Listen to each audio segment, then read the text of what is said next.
in. We're in. Welcome. Welcome back. It's great to be here again. So, I'm excited. what were we discussing? We were discussing something right before I had to get some audio stuff done. Well, we were talking HubSpot. We were talking alcohol. So, yeah, so we we'll were talking go. all kinds of stuff. Oh my god. All right, so let's first let's just knock out of tell people who you are and what you do really quickly.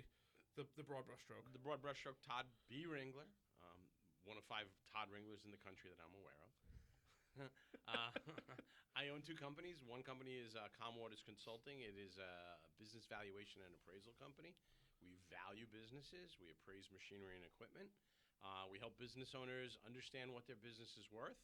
We help financial advisors, people like that, attorneys, with planning for business value and business life-changing events. So that's one rail. The other rail is I am a partner in an organization called the Alternative Board, or TAB, which is a international franchise. I am the Suffolk County of New York franchisee, and we put business owners together in alternative board of director, mastermind type groups. Sure. Really all about strategic planning, about execution, about leadership, about accountability, and mostly about having to be able to work on your business and not in your business. Sure. So, I like it. all right. All right, good. Now that everybody's caught up. Todd and I have known each other for a while now. And last time Todd was here, Todd brought some grappa. And now we have grappa again. Mm-hmm. So there's productivity on a Monday is now leaving the building in the next minute or two. Could very well be. Well, the grappa that I brought the last time, though, was really more like fire water. No, it was every once in a while. It's actually funny. I've had people. So we were talking about the liquor and how the liquor stays here, and it's nice because people get to come back and be like, oh, you know what? I remember sharing. It's more of like the stories that happen when you're drinking it that part of me doesn't want to get rid of. And I've had people be like, oh, what's this bottle? And they pick up this bottle of grappa, and it's an old wine bottle with the top on. And I go, oh, it's grappa. I was like, if you want to taste, let me know. I'll grab you a small little sip of it. I go, but smell it first. So they'll do like a little shake so it fills up the whole bottle of vapor. And it distinctly smells just like it did, which is fire water. Fire water. So it's cool. It's I don't know. I'm weirdly enough, as much as I don't care about a lot of things, I'm a very sentimental person. Okay. I love picking things up and being like, you know what? I remember all the great times I had with XYZ object or something like that, and it brings back the highlight reel. Okay. So, so you mean like the things that I threw away that were reminded me of my ex-wife is the same thing in the opposite direction? Yes. I would have done the exact same if I had an ex-wife. I would have thrown all of it away. But there's, it's funny, right? Because people are like, you want to hire a cleaning lady? I'm like, yeah. They're like, why? And I'm like, they're like, you don't have that much stuff. And I go, but it's not that. It'll take me 4 hours to clean 6 shelves on my bookshelf. They're like, that's ridiculous. They're like, why does it take so long? It should take 5 minutes. I go, because I'll pick up oh my God, that photo. I remember doing all that and who was there. And, That is sentimental. Very. And okay. It makes you a nice guy. It makes you a man's man. You know what? Look, Everybody's got their stuff. Hey, that's it. Yeah, I get that. At some point in your life, you're going to go, I'm really tired of this stuff, and you're going to put it in a box. Mm-hmm. And then a bunch of years after that, you're going to take that box and throw it away, which is where I am in my life now. I do like purging, but I do photos and like especially like objects, not like, oh, I bought this somewhere. I hate that. It has to be used, right? Like even these glasses have a story behind them. I only have half the story behind these glasses. These stories came from a local bar that somebody walked out with them. Obviously, unless you went to the restaurant supply place and bought them, but they look like they came from the bar. Yep. So they came like from the college, bar. Yep. Right? So there's that front half of the story, and thanks to my buddy Nick, and then Nick brought it on here twice. He's been on, and we've shared ghost stories and conspiracy theories with these. So there's this story of where it came from and how it's here, and like that's what I love. Like. But that's a good story. Yeah. So good stories can stay, but bad stories got to go. Absolutely. So get them out of if here. you're sentimental about a bad story, you throw it away. I do like bad stories though, as a reminder, right? To some degree. I was just telling the guy John, I've had the worst nightmare. I had the worst nightmare, and I don't get nightmares ever. I sleep like a rock, and they're usually all very happy very happy dreams. Happy nightmares. Yeah, happy nightmares. Even like bad nightmares. I could focus on and realize that this is a bad nightmare, and I could just either pull myself out of it or I could alter the reality of the nightmare. Sure. I'm usually pretty good with mental control. This one that happened this past weekend was the worst nightmare I've ever gotten in my life, and all of my clients fired me. All of them. All of them. Okay. Harrison, you suck. I don't like anything you're doing. This, that, and the other thing. It was the worst thing. And I woke up and I was like, well, and it was like this tidal wave of stress that came over me. It was all self-inflicted from a dream. And I'm like, oh my God. My part-timer came in. And he's like, dude. He's like, this isn't working. Let's just wrap it up. Call it a day. We'll go get jobs, whatever.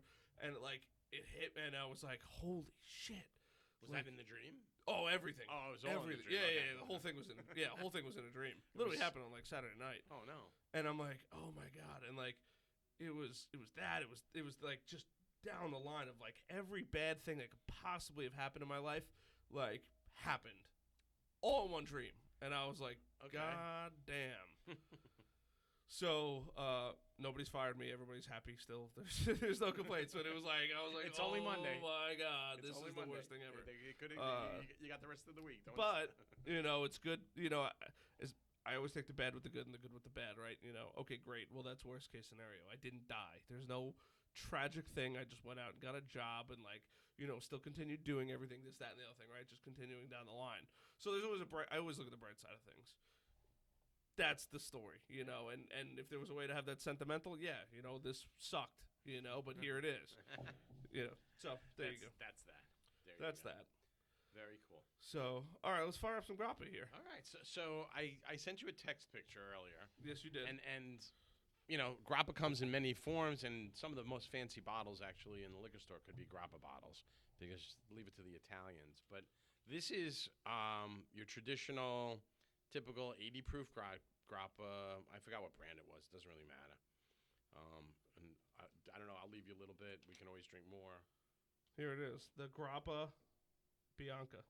Okay. I had no idea they even sold grappa, and I was on a liquor store website because somebody was telling me about a bottle of bourbon.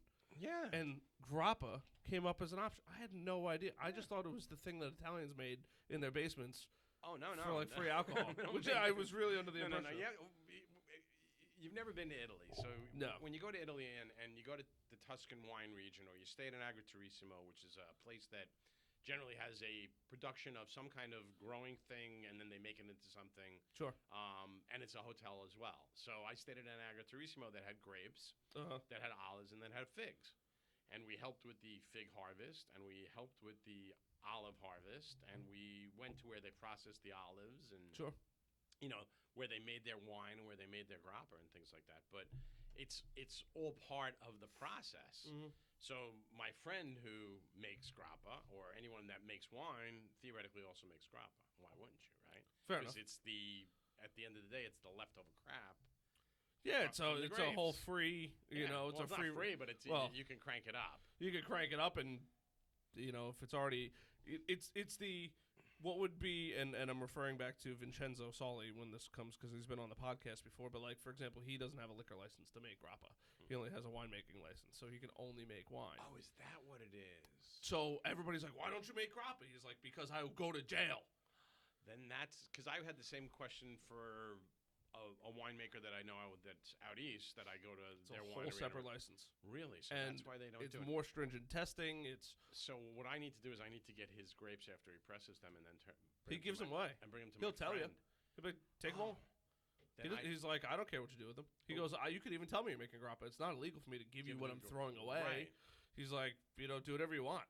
And there was a couple times I didn't realize what went into making grappa, and I was like, I'm gonna start taking up some grapes. I'll just start making grappa. Well, not you to sell, yeah. Not knowing the full background process to the whole thing. Right. So he told me that, and I was like, wow, okay, that's cool. Because he's like, oh yeah, he made it sound, and everybody always makes things sound super simple, right? Oh, run your social media, yeah, just put everything in, software like Hootsuite, and you just push everything out from there. Oh, sure. Sounds so easy. Go to the gym 5 times a week. It's so easy. And then you gotta actually that, do it. right? Yeah. Then you gotta do it, and you're like, oh, stop eating a cheeseburger with bacon okay. for lunch. Right? Exactly. So yeah, that's why he doesn't make grappa. That's funny, because I was going to ask Anthony out at the vineyard that I always go to why he doesn't make grappa. Yeah, not allowed. Oh, that's pretty good. Yeah. Oh, you got a particle in yours. I don't know if that's. I think to air bubble. Oh. No, I do have a particle. That's all right. I'll trade with you if you want. Doesn't matter. It's up to you. It's an alcohol. It's fine. Oh, everything's dead in there. I'm not worried about that. It's not at all. So that's like the store board, okay, which is obviously a little bit lighter than the fire. Oh, water, yeah, right? for sure. There's actually, surprisingly, a lot of flavor in this, Yes. too. I'm Yeah. very surprised. And you could actually taste the grapes. Mm-hmm. Now, when they make when they produce grappa, and I'm actually curious to see if it's even on the label of the one that you sent me, do they put the kind of grape on it? I don't know. Let's take a look on the internet. What brand is it? That was Grappa Bianca, triple distill. Oh, this is Italian. Aldo Bottega. Carpene Malvolette? Is that it? Grappa Bianca Carpene Malvolette? No, this is Bottega. Oh. Aldo Bottega? I don't know. But I'm curious to know if the type of grape matters. I would imagine it does. What does grappa taste like? How strong? What's the difference between grappa and brandy? I'm just looking for, If any of them say it. yeah. Yeah, very. I mean, look, I don't know. I don't know if the grape really affects the flavor all that much. Does So it's grappa bianca is white grappa. That's interesting. So it's just bianca, I guess, is white or clear. Because there's a bunch of different grappa bianca. So it was the brand. I Oh, think. really? Okay. Yeah, I'm looking at like grappa bianca, this brand, this brand, this brand. So there's a whole bunch of different brands. Does grape variety change the flavor of grappa? This is a whole reading process here. I'm not sure if I'm that dedicated right now to this whole thing. Grappa grapes recipe, grappa grapes. Sorry, guys, we're doing some research here. Every once in a while, you come across questions that nobody knows the answer to. Okay, so again, the flavor and quality of grappa, like that of wine, depends on the type and quality of grapes as well as the specific in the distillation process. Okay. But this is good. I like this. This is good. I could suck down a handful of these. Wait till you I taste. don't know if it's good for you to do that. Well, it's like any other 80 proof alcohol. It's good until you fall over, right? Until you can't pick it up to your lips anymore. Need another drink. Yeah, So yeah. No one ever said that. I want another drink. Yes. Right? It's like no good story ever started with when we were at lunch. We had a salad. Right? Oh yes, I tell people that all the time, especially when I was a bartender. They'd be like a salad. They'd order a salad. I'd be like, "Wow, you guys are really getting wild tonight, aren't you?" And they'd be like, "What do you mean?" I go, "Well, no good story starts with the salad." So, Exactly. And Exactly. it's always a good laughing point. But the process of making it's got to be cooked for a long time. Oh, I can only imagine. Yeah. Only imagine how long it takes. And I don't know. I just know that he does it for it cooks for like a day or 2 days, and they're there drinking it and testing it. Oh my God. Yeah. That's crazy. Well, and obviously the more you cook it, the stronger it gets because the alcohol gets more concentrated. Sure. So this one, as he said, he goes, everybody yelled at him for this. Everybody yelled at him for this. Why? Because it's on fire. Because it's fire water. Weak. Wait till you taste the next batch. Okay. All wait right. till you taste this after we finish this. We'll taste this. We're juice drinking batch. grappa out of Aquafina bottles, by the way. Aquafina and Dasani. Because that's what he does. He just puts them in the plastic bottles, and he doesn't drink any wine anymore. So unless people give him bottles. Fair enough. Hey, I know a wine guy that'll sell him some empty empty cases of wine. No, he needs he's like, I need to get the magnums. The magnum bottles is what he wants with the screw tops. He goes, but nobody gave him any. He goes, so I go, well, I don't drink that wine. He goes, I know. He goes, you drink wine with a cork. I know. It would be good liquor bottles for him. It could be, yeah. Because they have the screw tops. The screw tops, yeah. The screw tops. And, I mean, look, you go to a bar and you ask them to throw a handful of bottles to the side, you could get probably a dozen bottles in a night. You're right. Friday night. Look, just food for thought. Food for thought. I'll tell him that. Depending on his dedication to getting it. So what else has been going on in the business world? Oh, well, While we sip grappa. the alternative board is rocking and rolling. Love it. We're having a good time, which Love is, you don't work if you're having fun, right? Or something like that. It's close to the truth. It's close to the truth. Helping people, bottom line. I went to a networking event last week, and they were like, put on your name tag what you're most happy about this year. I was like, or what you Sure. Just move that mic a little closer. what you're most happy about this year. Sure. And, it was really just, I helped a lot of people, That's good. That's yeah. So the alternative board works. It's work like everything else. Sure. I own a job. I have a jerk for a boss, just like you do. Yep. Right. My boss is is a tyrant, right? Oh my God. And as a small business owner, you get to work a half a day, and you get to pick which 12 to 14 hours, right? Oh, I ran home. My girlfriend was coming back from the city to grab the dog, and I need to jet out of here for a few minutes. The other benefit, this is the biggest benefit I've realized with owning your own business. On top, and people always talk about the good, and they never talk about the bad, and I'm pretty guilty of it because they never tell you. Nobody ever is like, oh, I worked 35. I worked 30 hours in the last 2 days. Like, great. But you get to go do whatever you want in the least busiest times of the day. Mm-hmm. And that alone, in my opinion, has the most valuable association, I would say, with it. So, for example, we went to. I don't know. I'm trying to get it out. I think I got it. All right. I think I probably drank it. That's not gonna kill you. Death on Harrison's podcast, right? No, yeah. I mean, look, if it kills you, whatever. But Firehouse isn't too far. But like, I love going to Costco's my favorite store. I buy everything from Costco. Why, are you a Costco guy? Or if you ask my girlfriend, I'm Mr. Costco. But, Oh, but no, I used to be. But if you ask her, yes. She goes, I'm a Costco groupie, but big fan. You got to go there with this thinking of what you're really going to get and what you're going to like spend money on that Sure. you didn't even know you wanted, which is like marketing. Like marketing is the only thing marketing does is it makes us want things that we didn't know we needed. Yes, that's literally exactly what it is. Right. It's funny, right? Because like women, and I just associate women and not Costco, women and Target together. With like they go to Target and they're like, no, I let Target tell me what I need. I'm like, well, that's the weirdest thing in the world. I've never heard that before, but I like it. I've seen it far too many times.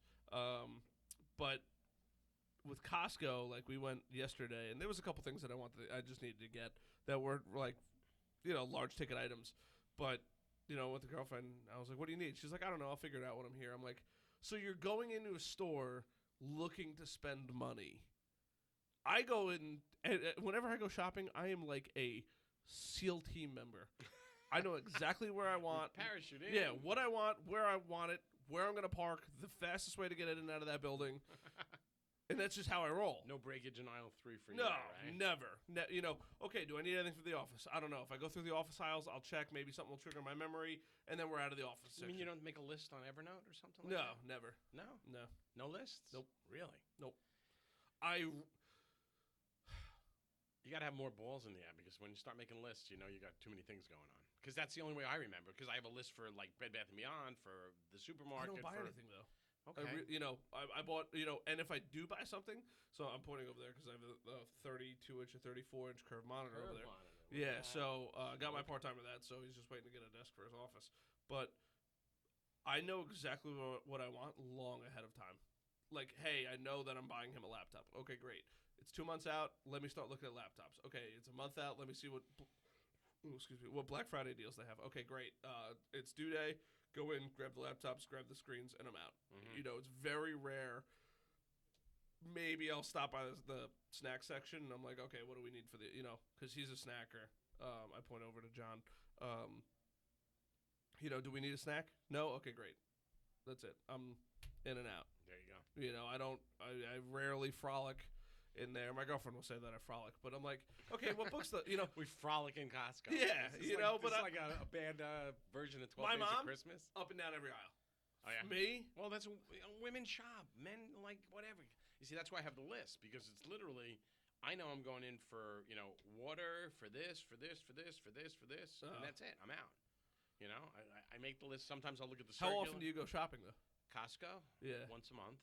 Once every 6 weeks. Okay. Regular shopping depends. And what do you mean by shopping? I mean food shopping. It's weekly. Yeah. Because I cook and sure. And we prepare most of our meals at home. Sure. Other shopping when I need shit. Fair enough. Yeah. I needed a cabinet. I ordered a cabinet from Home Depot, but I also needed snowblower fuel and the clean fuel that they sell. Sure. Shovels and stuff like that because I moved. I didn't have stuff because I wasn't responsible before. So, I made a list to go to Sure. Home Depot. But other than that, I don't go shopping. Yeah. I hate shopping. Me too. You know what? It's got to come on Amazon. Well, that's the world now. But going clothes shopping on Amazon. I don't do clothes shopping. I barely even shop for Yeah. clothes. I'm the guy that'll wear the same jeans until they cannot be worn in public anymore. That's how I am. Okay, you got to wash them once in a while. Then Oh you wear yeah. sweatpants, I mean, right? look, I wore sweatpants for the first time the other day in forever. Oh my god, I had them on this morning and then I ran home and changed. Casual. Oh, dude, when you're not sitting in front of clients, Who cares? who cares? But now everybody wears jeans anyway. So Dude, it's a dream. It's a dream. That was the one thing that I got a lot of shit for when I first started my business. What? Because I wear the polo and I wear the jeans and then dress shoes. And people are like, that's what you're going to wear for your business? I go, Zuckerberg wears a T-shirt and who shorts. you are. That's what I'm a little classier than that. That's Right. what I rock. You want me to put on a suit, you better be rocking big bucks. Right. And even then, But it doesn't always work, and that's really funny because I'll share a story. So one of my friends, who's also a business appraiser and a CPA, is also a PhD, and he's a college professor. oh my god, Yeah, he's a smart guy. Anthony Basile, really smart guy in Nassau County, former president of the chapter and the CPA. But we were talking. I saw him very recently, and I was like, I can't believe you're still wearing a tie. He goes, whenever I teach, I wear a tie, and whenever I go to see new clients, I wear a tie. Now, he's my age. sure, And it's funny because someone else said to me, stop wearing the tie.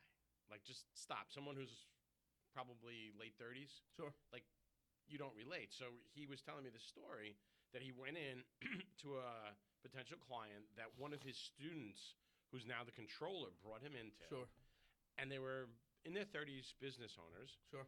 And they didn't hire him because he was wearing a tie. They didn't think that he would understand them. So I believe it.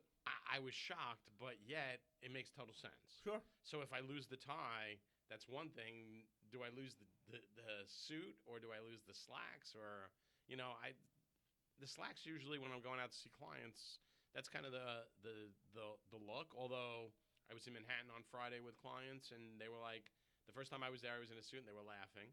Mhm. They were like, "You definitely overdressed." And I said, "You don't have to tell me twice. I'll be wearing jeans." Sure. And I wore jeans. Oh yeah, why not? It's I'd rather wear jeans than a Well, t-shirt. I tell everybody now, if you invite me out somewhere, you need to if what you're inviting me to does not fit with my normal dress attire, because I wear the exact same thing every single time I leave. Well, you looked great at the gala. Yeah, that was a suit. I never. Yeah, Was it a suit, or was it? Did you? I just didn't put a tie on, but yeah. Yeah. Yeah, like that's unless, and I was trying to avoid that thing like it was. Well, the whole group me thing. Oh that my was going on god, beforehand that was killing hysterical. me. Josh, killing me. I called Josh. I go, Josh, what are you wearing tonight? And he's like, I don't know, man. I was like, he's like, what do you got? And I was telling him, and his wife is actually the reason why we wore suits, because his wife was like, You're wearing a suit. yeah, if it's a gala, you should be wearing a suit. Yeah. You didn't have to wear the tie. I don't think I wore a tie that night. I didn't wear a tie, which is very nice. Yeah. So a suit is kind of just, it's cool. It's Yeah. That you don't shave for a couple of days, and then you look like some movie star or something. But yeah, if you want me to dress anything different than what I normally dress, you have to let me know in advance now. It's kind of interesting though, because like Jonathan Carroll always wears a tie. Always. Because that's like the insurance world. Like Sure. all those guys, they just, that's how they see themselves, so they wear ties. Sure. The rest of us, not necessarily. I'm wrecking the place. No, it's all good. It's all good. Stop shaking. It's all good. Actually, I just got a price for a whole new podcast setup.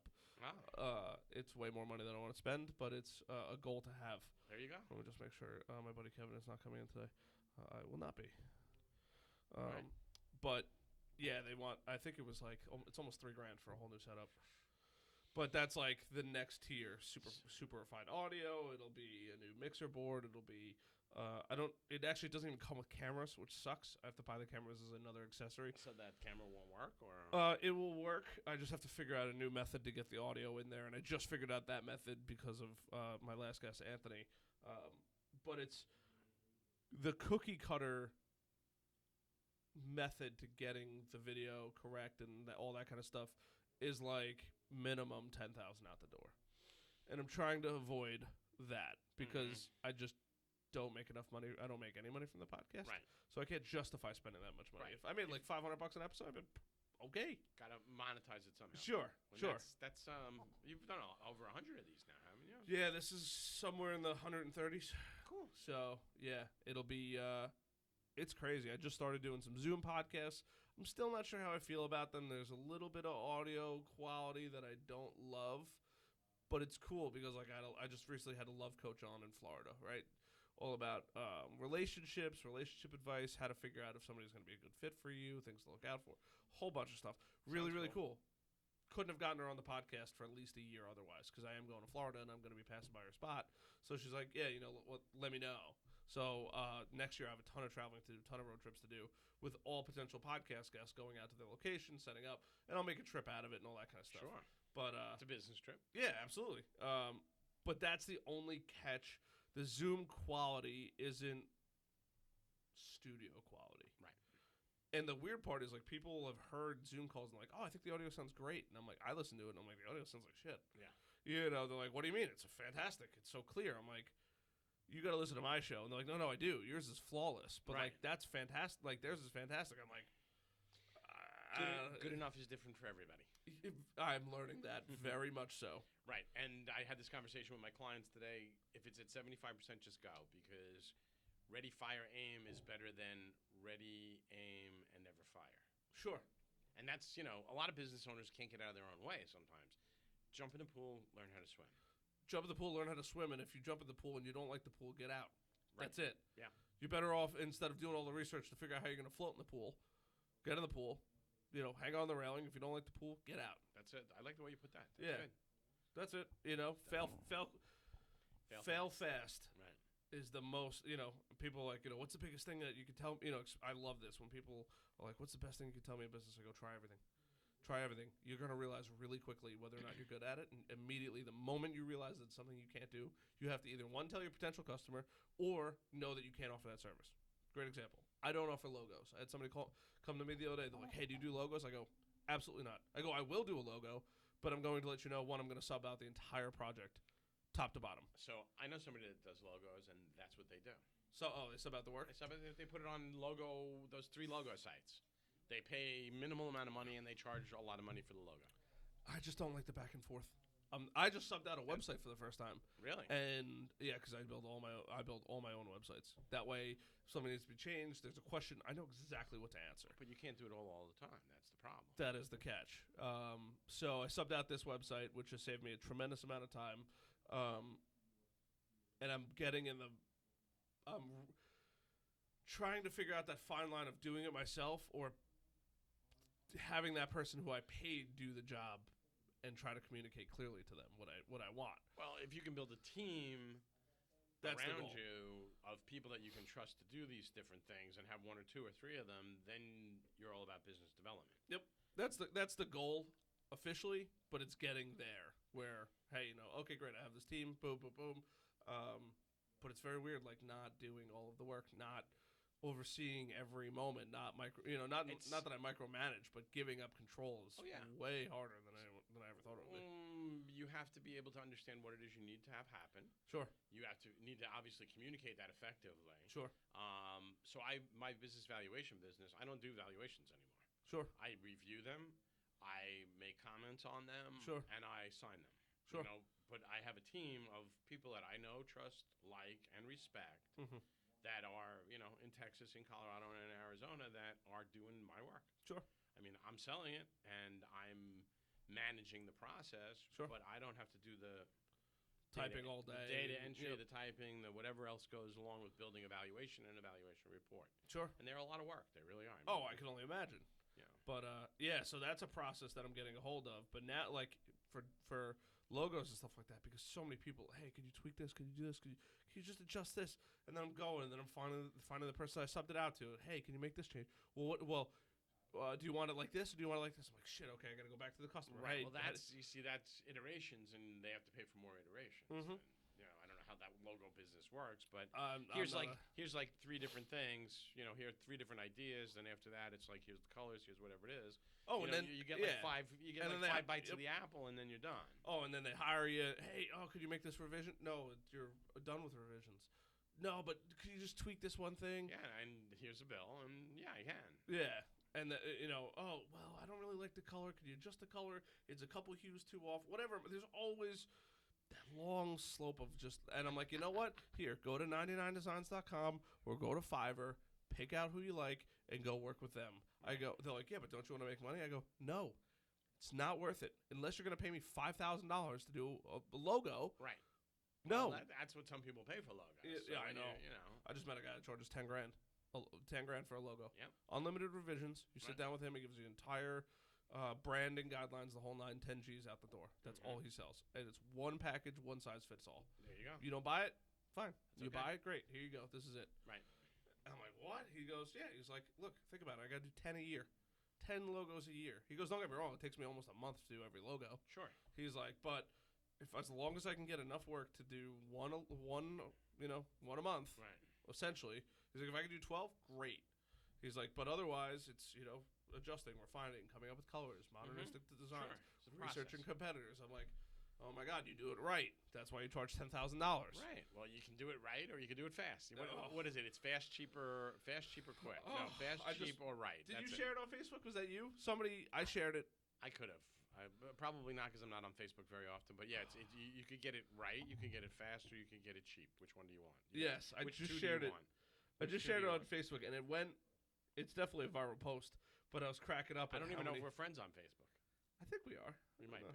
I don't know. I haven't been on Facebook in months. I've toned it down with politics lately on Facebook. Well, if you go to my Facebook page, it's my adventures and what my girlfriend might have cooked. What my girlfriend and I cooked. I almost got an Instapot yesterday. Oh, you did, huh? My girlfriend said no. You were going to buy something. What is that? You went shopping? You were at Costco? Yeah, we were at Costco yesterday. Yeah, I've wanted one for a while. And that's the other thing, too. Like, there'll be things that I know that I want because I've already researched them. I've already done my homework. Hey, what does this offer? What's the, Right, but you want it, then you get it, then it sits there and collects dust, and you don't use it. I use all my stuff for the most part. I really I try everything I buy. I look at everything and say, am I going to use this more than once? And if the answer is yes, I have to then think, how many times am I actually going to use it? Right. If the answer is no, I won't buy it at all. I'll just say, you know what, I don't need it. Makes sense. Especially for the higher price stuff. There's so many times I look at something and I'm like, am I actually going to use that? Yay or nay. I might use it once, but if I'm going to use it once, can I find somebody that has it already that I can borrow? There you go. If it's not, like, I would never buy a waffle maker. I'm not going to make waffles enough that it's worth it. But an Instapot, I am fascinated by the concept of pressure cooking, and the new Instapot can do like 9 different functions. It's right, I saw that. It was kind of cool. ridiculous. Sous vide, this, that, and the other thing. I'm like, okay, it's super versatile. I know that I'll use it. I go, and especially because I don't eat rice and beans because they take too long to cook, and you could bang those things out super quickly in an Instapot. I was like, all right, it would make sense for me to buy it. I would absolutely use it more, probably twice a month. Okay. But I bought a spiralizer when I was under the influence of alcohol the other day, and I haven't used it yet. A spiralizer. Yeah, you know what that is? The thing that makes spiral zucchini noodles. Yeah. Yeah. So was it the electric one or the I crank? no, I bought the hand crank one. They zucchini sell noodles, curly fries, that one, right? Yes. Yeah. There was one. I can't find this post. Yeah, but it's like I think it was like fast, cheap, and something else. And well, it's fast, cheap, or right. You get 2 out of the 3. Yes. And no, yeah, fast, cheap, or right. Which 2 of the 3 you want? I tell people that all the time. Oh, good, cheap, fast. Yeah. Good, cheap, fast. Well, do you want it good? Do you want cheap? Okay, well, then it's not going to be fast. Well, so good would be right in my world. Because for business valuations, like, I want this in 2 weeks. Well, that's great, but realistically, do you really want that in 2 weeks? Yep. Because it ain't going to happen here. It's just like it's a little it's a little slider, and it's just so funny. Like you try to select all 3 and it doesn't work, and one keeps going that's in. Funny, right? You can get it cheap and fast, but it's not going to be good. You can get it good and cheap, but it's not going to be fast. You can get it good and fast, but it ain't going to be cheap. No, right. It's just it's good, cheap, that's cute. It's the funniest thing. It's so true though. Share that with me. So true.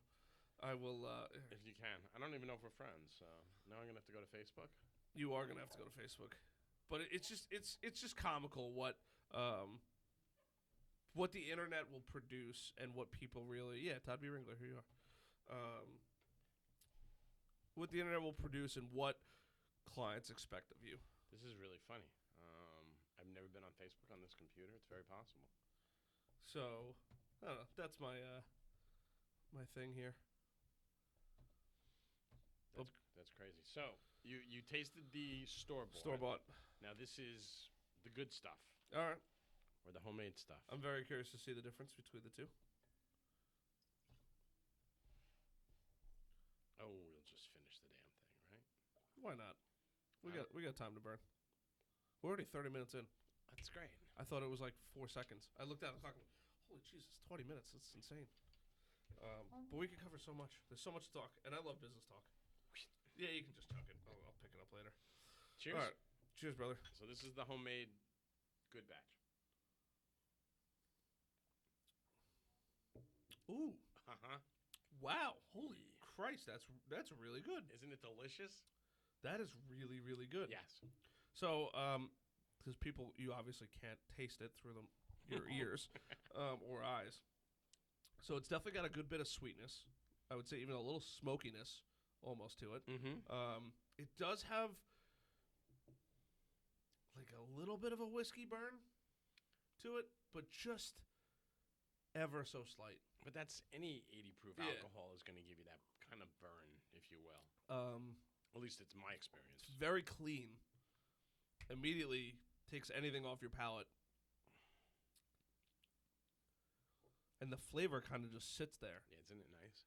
That's really cool. Compared to like the store-bought stuff, it's The store bought, you can almost tell it's manufactured. Mhm. Like this, you could tell it's like, it's artisanal.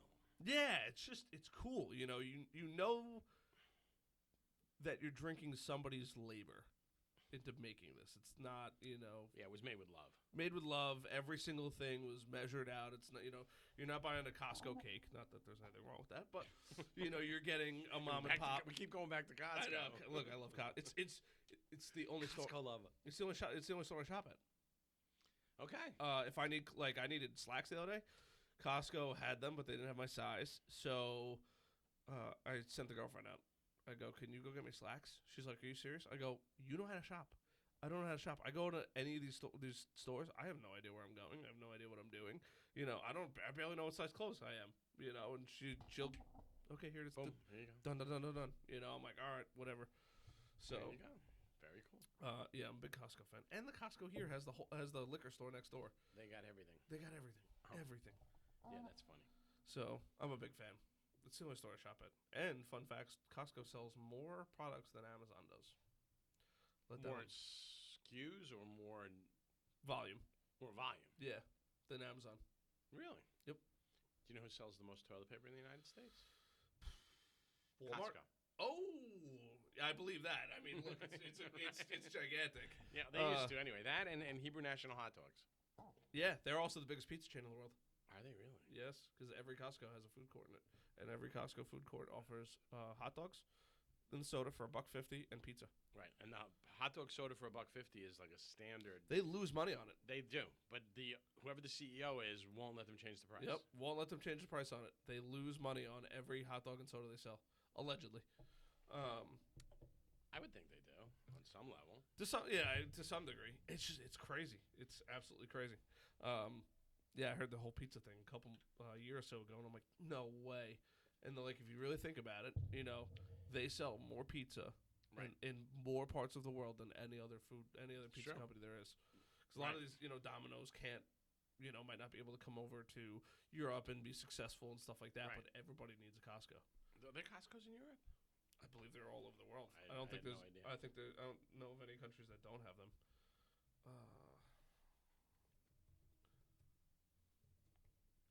As I look up how many countries Costco are in. 8 Costco is a multi-billion-dollar global retailer with warehouses in operation in 8 countries. That can't be right. Although that is coming from their website. Oh my gosh, this is just terrible. What happened? I'm on Facebook and it's like politics. Oh, it's all politics. It's all politics. It's and some people are just so off the. Do you know Rafe Lieber? Yeah, I know. Rafe's coming on in a couple days, and he wants to discuss podcasts. So he's probably going to be the one following you. So I'm curious to see what the... He wants to discuss podcasts or politics? Politics. He wants to discuss politics. I said, Rafe, we're not going to go that hard on politics. I'm not going to get into a debate, and I'm not going to scare everybody on the show. Mm-hmm. And he's like, all right, fine.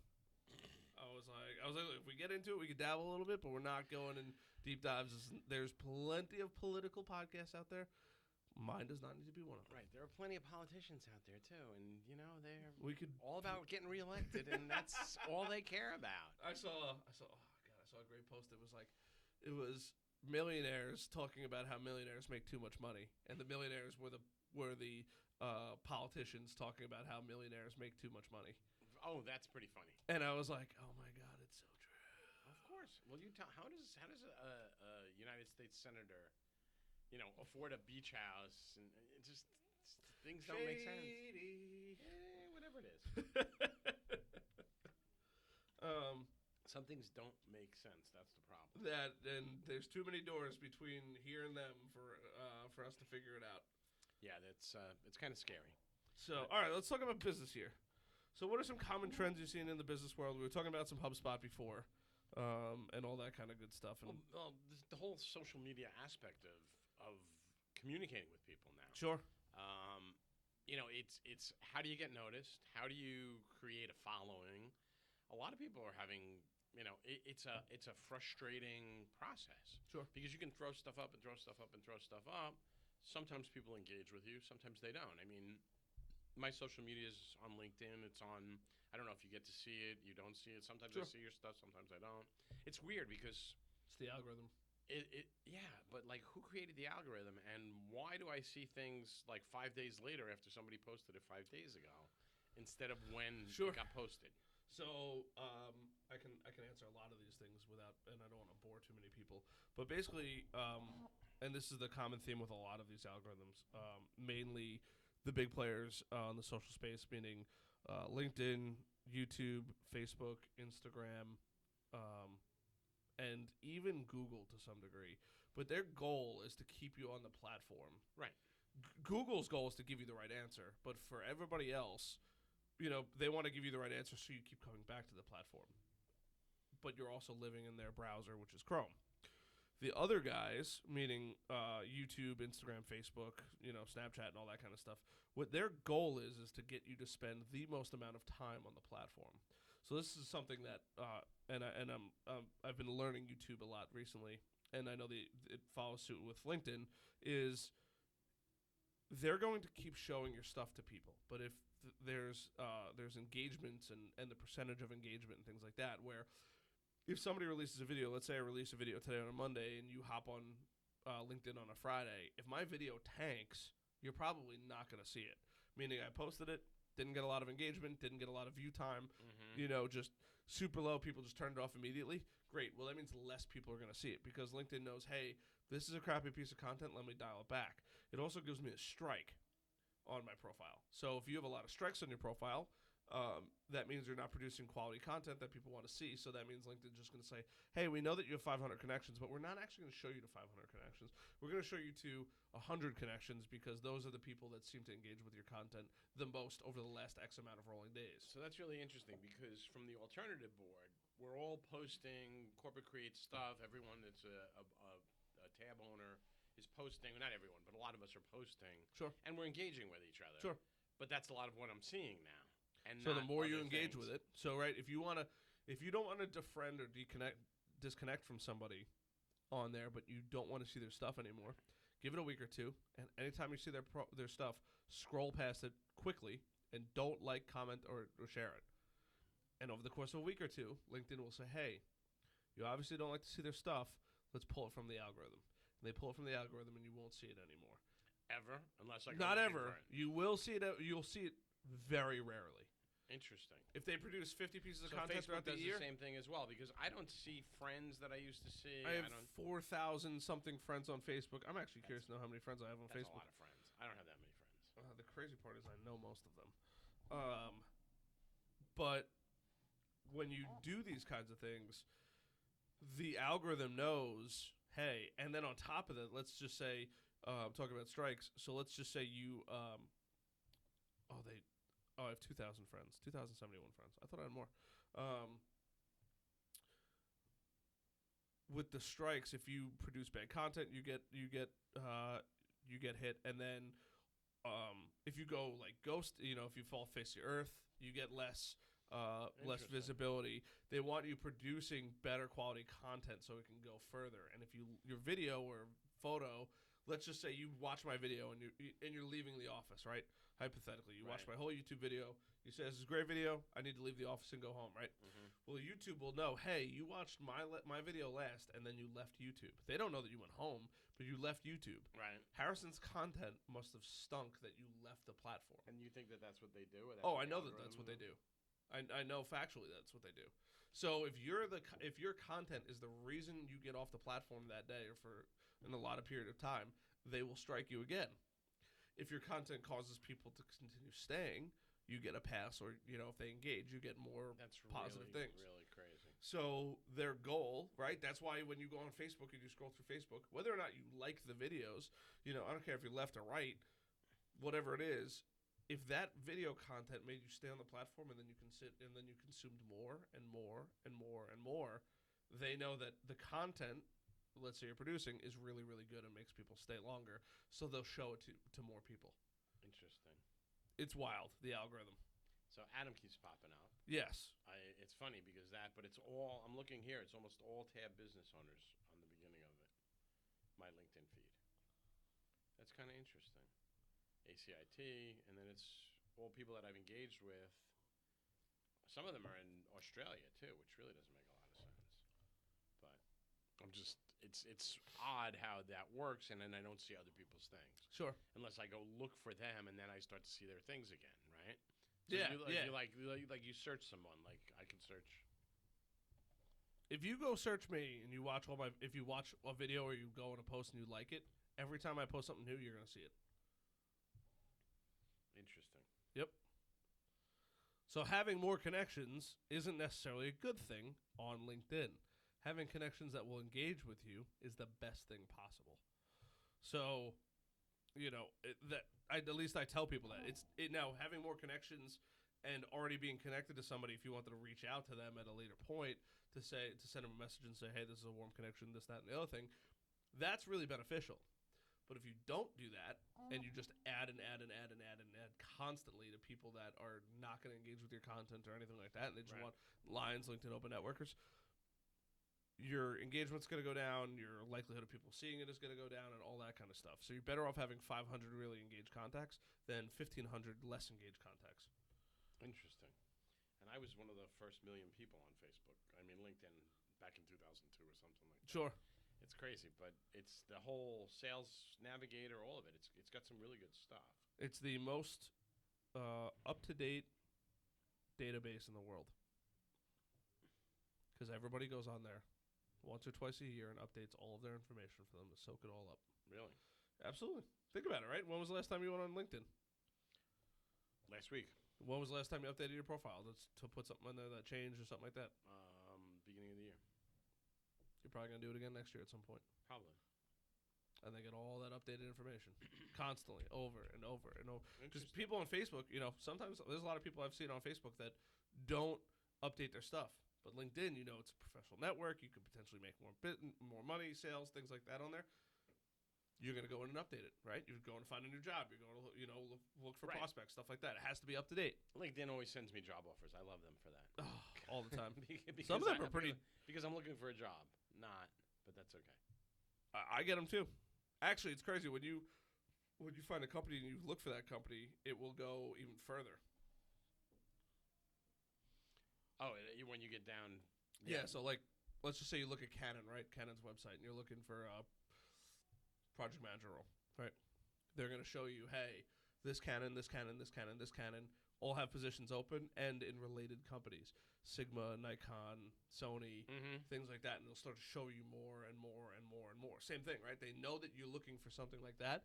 So if you go for a job, right, because every once in a while, find job offers in the area. I'm like, what companies, who's hiring for what? Not that I'm going to go take the job, but it's always nice to know, what industries, where's it located, stuff like that. And sure enough, boom, boom, boom, boom. And then you'll get emails about it. Hey, so-and-so's company's doing this. And then once you don't look at those posts all that much for like a week or two, they start to slow down the emails, and eventually they stop. They've figured out the algorithm pretty damn good. It's crazy. It is crazy. It's really crazy, actually. That's nuts. It's just the whole thing with whoever it is. If you're free Tuesday, the ugly holiday sweater party. I saw that. There's an ugly holiday sweater party. Tomorrow, yeah. Right? For Adam. But that's how it works, man. That's he gets a ton of engagement on things, and I love Adam. Adam's been on the show recently. But the more engagement you get, like here's another company, right? I'm doing work for an HR company, small software startup, and sure enough, one of their competitors who I was doing research on, their ad shows up on LinkedIn. How convenient, that people are advertising on there, and then who have I engaged with, who have I connected with recently? Their stuff is going to come up. The stuff that they've interacted with is going to come up, and it's pretty wild how it builds and builds and builds. Yeah, the whole it's technology on steroids on some levels, and I often wonder what actually drives it. But thank you for clearing that up. That hopefully it gave you some insight. Yeah, it definitely did. That's how it really, really, really works. Really works. Really, you get so many people that are like, "Oh, I know how this works." I'm like, "Well, tell me how it works." And then you can tell that they're getting like off track, and then they're throwing it. Yeah, and I'm like, "Well, you really don't know your stuff." I don't know. I know LinkedIn pretty damn well. That's why I built a course on it. That's shameless plug. There you go. You're allowed. It's your podcast. You can shameless plug anywhere whatever you want. I know. Yeah. So year-end business planning, budgeting, all of those things are kind of happening this time of year. They're already basically done already. And, yes. And the strategic plan for next year is in place, or should be almost in place by now. Sure. So one of the things that I do with my partner is in September, actually, we spent a couple of days, half days, working on what our two big goals were and what the 9 strategies underneath the two big goals were. Sure. And now we're actually up to creating tasks and accountabilities underneath those things. Sure. So, I do my power lunches, right? Power lunches are where we get together at Pace's Steakhouse. Sure. Prospects, referral sources, and I hold a networking lunch. I buy lunch for everybody, but it's a business networking, and it's also like a mini tab board meeting. Sure. So everybody gets, let's just say you were to come. What's your biggest issue? What's your biggest concern? And it's generally people, sales and marketing, or cash flow. Sure. Which are, it's kind of funny, but it's kind of sad. It's the same things. Everybody struggles with the exact same things. Well, depending upon where you are in your growth cycle, you absolutely are struggling with one of 3 things or one of 4 things, depending on where you are, or if you're hitting the ceiling and trying to get to that next level. Sure. Whether it's a sales level, whether it's a people number level. But I always say, what are 2 goals? Just 2, not 5, not 7, not 10. The strategies to attach to those goals are really what's more important. Sure. Right? But what are your 2 goals? And for most businesses, there should be a revenue goal that becomes a profitability goal. So it's the same thing. It's that number, that big number, and how much we should, ultimately fall down at the bottom. Sure. And what is going to drive business to get to that goal. So, it's the number of clients that we have. Let's just say if we're, a marketing firm or a social media firm or something like that. So average clients, $10,000 a year or $10,000 a month, whatever it may be. Sure. How many of those clients do we need? How many do we have now? How many are going to fall off? And what's that other number of clients to get to reach the goal? Sure. Right? So, I want to bring in X number of members this year, and I want to hit X number of dollars this year. Sure. Those are my 2 goals. Pretty straightforward, but to get clarity on something like that, that's a lot of work. Sure. Because you got to peel that onion back multiple times to really get to the point of it. And then what are the strategies you're going to use to attain those goals? How are we going to get to that? Sure. New members. Well, what are we doing? Well, we're doing power lunches. We're doing marketing. We're doing networking. We go to lunch. Yeah. What is your cookbook? As Stanley would say. Yeah. What's your cookbook? What's your way to success? Yep. Look, I think we all fall guilty of it at some point or another. With misdirection and things like that, and coming back to the core and saying, "Hey, this is what I really want. What do I have to do to go get it?" Exactly. And if you stay focused on that, you're usually more successful. But how do you stay focused on that when the shiny object gets in your face? Shiny object syndrome is it's tough stuff, right? Shiny objects are brutal. Shiny objects are brutal. But you gotta be aware of them and say, "Hey, wait a minute. Let's only do this. Let's only do that." I ran into. I had a bad case of shiny object syndrome when I first started my business, because it was like, oh, I could do social media, and then I could do this, and then I could do this, and then I could do this, and then people are like, hey, could you run the marketing for my company, and I'll make you a partner, or whatever it is, and I'm like, whoa, like, this is getting out of control now, like, it was good, and then not that I hit a bad point. It was like, hey, I want to be here, and I'm ending up over here. Yeah, you're not doing what you want to do. Yep. You're doing what other people want you to do. Yep. It's tough to be aware of that when you're in the middle of it, because you want to make money, you want to be able to do things, and Sure. especially when you're solo versus running a team or a business or something like that that's bigger. Sure. But yeah, the sole practitioners really got it hard. So you got your part time, you got your other stuff, but how do you stay focused? Oh, yeah. You got to know what you want and how to get it and all that kind of stuff. Yep. And if you don't, and there's that, and I think one of the other major problems too is because people are in a business and owning a business, they don't take the time out to do research on the business, which I'm seeing more and more. In terms of where they are. I have a client right now, and I'm not going to use specifics because I don't want to give it away. No. But this client owns a company where they ship things on the internet, right? People buy from them, they ship out an item, and then you get it. They're coming, and they just started the company, right? They worked in that industry for years, and now they started the company. They have their own product, and he's coming to me for, hey, how do I ship this? What do I do? I'm like, what do you mean? What do you do? Like, that's your job, right? Why did you not set that up beforehand? Yes. Like, what did you think? You were just gonna, the data angels are gonna come with the drone and yep. So fly it away. Yeah, it was just it's like, well, how much is shipping? I'm like, well, I don't. You don't see a UPS and a FedEx tag here, or DHL. I don't know. You got to figure that's your job, right? Well, that's just it. But people don't think about these things. It's just and even when even people that are in the company, right? They're either they don't want to change or they don't see the end goal, or I had a client, they had no inventory. They had no real inventory system. Their entire inventory system was made by the father of the company who had owned it for like 20 years on a piece of paper. Thankfully, they had some computer system, but it was all he built his own custom SKUs. He gave every single item its own custom SKU, without having a digital system built that could correlate between 192.165 or 192.165 122 is sound panels, right? Black sound panels, and then 166 is blue sound panels, or whatever it is. And but the manufacturer's code is 9B87QLZ5, right? And I'm like, you should be following the manufacturers. Anyway, yeah, that's why they have it. You guys need major surgery, and they're trying to. It's just Band-Aid after Band-Aid after Band-Aid. Oh yeah. And then they're like, I don't. Hey, we're not really making any money. I could have told you that. Right. Of course you're not going to make any money. Nothing is organized. Right. You're not running a business. You're kind of just doing what you're doing. Yeah. And running a business is not easy, but people think it is, And it's always I always say, here's the stack of bills. Anybody want to take them, right? Because this is what it's all about. At the end of the day, is paying the bills. Yep. And then hopefully having something left over. Sure. It's crazy, and then companies won't take the time out to say, hey, what we thought was a minor cut needs major surgery. Well, we could keep Band-Aiding it, but it's going to get infected and things like that are going to happen, and we either need to cut it off, or we need to go in and scrape out all the bad shit and re-sew it up and make sure it heals and apply ointment, and a lot for time for people to learn and things like that. And I'm giving surgical terms as hey, stitching, okay, making sure the whole system's up and running. You're not going to have an issue. Making sure you put fresh bandages on it, right. Allowing it to heal. People need training and things like that. I'm like, so you're seeing that a lot as well, huh? With smaller shops or with bigger shops? Smaller.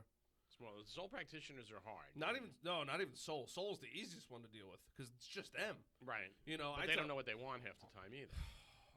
And that's going back to HubSpot. It's like, I see people. I'm like, how do you keep track of sales? Oh, it's in my head. I go, well, that's funny. How many phone numbers do you remember? 2 or 3. I go, so you think that you, with 2 or 3 kids and a wife and a bills and a mortgage and other things, is going to remember what deals you have going on? Good luck. If that works, let me know, and I'm going to start your diet, and I'm going to start doing your mental exercises. But until then, you got to have a system. You got to have a CRM. Yeah, you gotta have a CRM. I'm like, look, and I'm not gonna hide it. I sell HubSpot, and I think it's the greatest platform in the world. But like, I don't care if you go to Salesforce. I don't care if you go to Zoho. I don't care if you go to Act or any of these other softwares. Mm-hmm. But you have to do something, right? Yes. Nobody in the Olympics runs any distance in the Olympics without running shoes. Why on earth would you try to run your business without running shoes?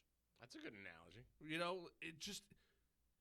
It Right. makes sense. You're not gonna run. You're not gonna do an Ironman in a BMX bike. It's just the nature of the beast. You can't run 100 miles doing that. It just doesn't. I mean, you can't ride 100 miles doing that. It just doesn't make sense. You're not gonna swim in the ocean without goggles. It's just the simplest things. Like, Right. do the smallest things that are gonna make your life easy. That guy I outsourced the website to, right? I'm like, send me an invoice, and they sent me a Word document. Like, bro, get on a quoting software that I could digitally sign it. Now the work is on me to go find an alternative to sign that thing to send it back to you. Oh, how do I pay you guys? Oh, Venmo. I don't want my accountant going through my Venmo. Go get QuickBooks. Send me an invoice. Go get a quoting. Go to get a system for the $50 a month it's going to cost you. It's going to save you hours and hours and hours and hours of headaches. Why wouldn't you do that? Right. It's just the simplest little things. Just it makes no. Hey, how do you manage your projects? Graph paper. Yeah, graph paper. Whiteboard. Perch joint. I'm like, oh my god! Like, go get a system software. It's so cheap. You're talking about $9 a month. Right. Although I got to tell you, it's interesting you say that about, and it's more your generation or the people that are younger than me. Sure. Because I'm getting old. I don't know how that happened. You're not getting old. I'm getting old. Trust me. I'm not the oldest guy in the room at Liba, though. We know who. Yes. We know who that is. We do know who that is. Oh, God. It's Lou and Ross. Well, I don't know. I wonder who's older, Lou or Ross. Lou's probably older.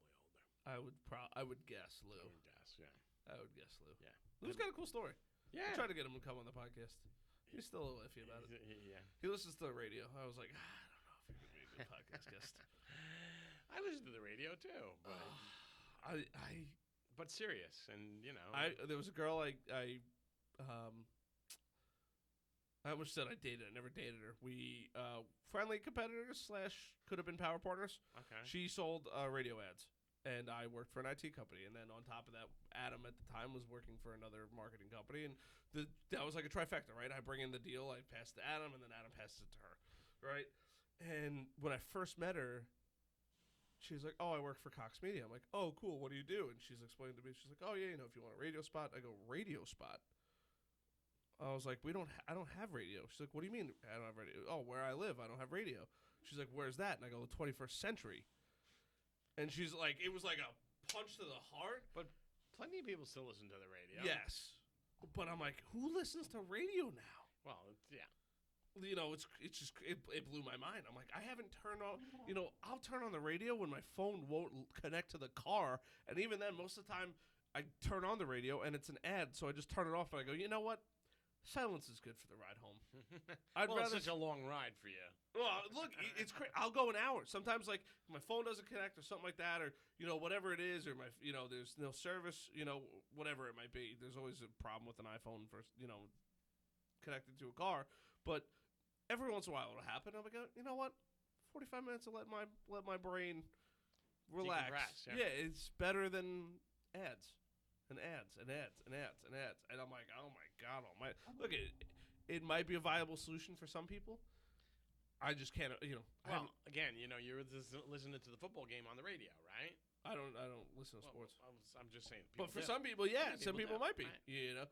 But here's the crazy part. It's like even that generation's dying because now you have, and I was just talking to somebody about this the other day, but they're talking about podcasts like every day at 1:00 it comes out. 1:00 Eastern time it comes out. It's a fantasy football podcast. Oh, okay. Right?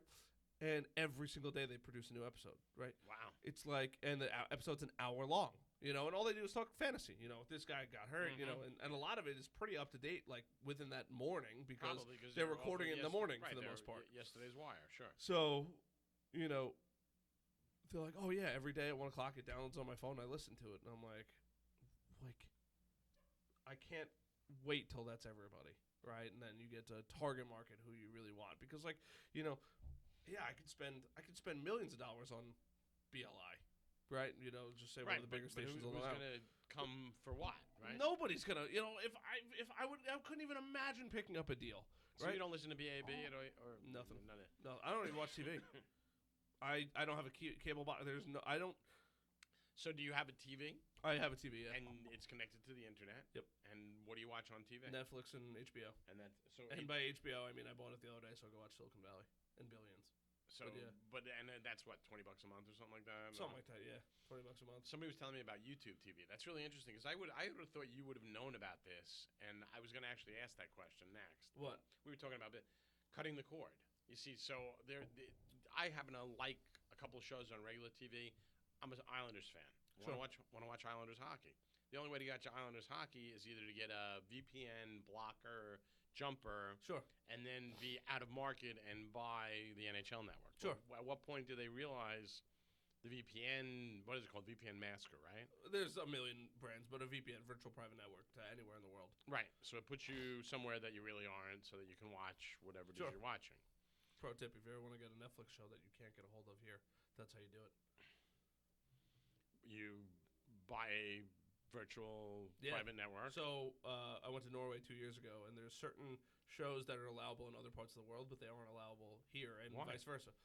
Contracts, this, that, and the other thing. You know, I forget what it was at the time, but there was something I had downloaded on my phone, and I got to Norway and couldn't, and my phone had connected to the Wi-Fi, and I couldn't watch. I had downloaded it on my phone. This is the crazy part. And Netflix reached out to the main servers and said, "Whoa, you can't have this where you are." Boom, and they stopped it from playing. The moment I got back in the States and I connected to the cell phone service, I could watch it again. Wow. Like that. I mean, the moment I landed it, I was watching it the whole time on the flight. I was watching it for the first 2-3 days. The moment I put my phone on Wi-Fi, it reached out to the Netflix server, and Netflix goes, "Whoa, you can't have that where you are."